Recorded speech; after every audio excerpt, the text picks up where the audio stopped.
बेचो दे कबाड़ के भावे, दिल बेचो दे कबाड़ के भावे। कह देबू केहू से केहू ना दिल लगावे, हाँ कह देबू केहू से केहू ना दिल लगावे। दिल बेचो दे कबाड़ के भावे, दिल बेचो दे कबाड़ के भावे।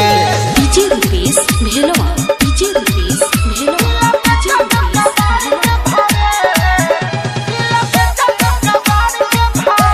Aditya recording studio Gopalganj.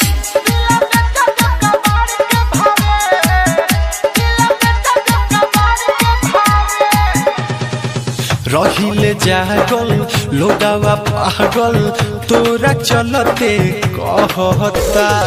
लोर बहाई का हम बताई, कितना दर्द दिल सहता।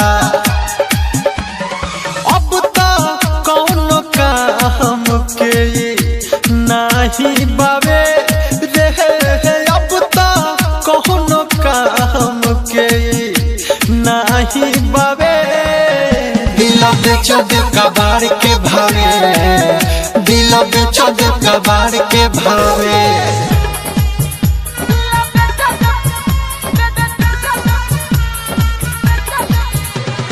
DJ Rupesh Bhelwa, DJ Rupesh Bhelwa, DJ Rupesh Bhelwa.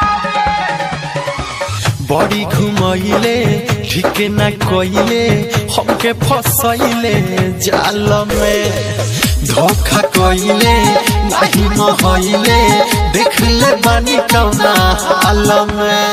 कहे से सनाथ दीपक चैन न पावे रे, कहे सहते हम दीपक चैन न पावे।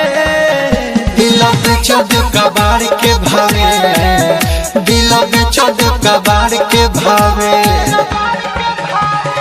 कह देबू केहू से केहू ना दिल लगावे, हाँ कह देबू केहू से केहू ना दिल लगावे।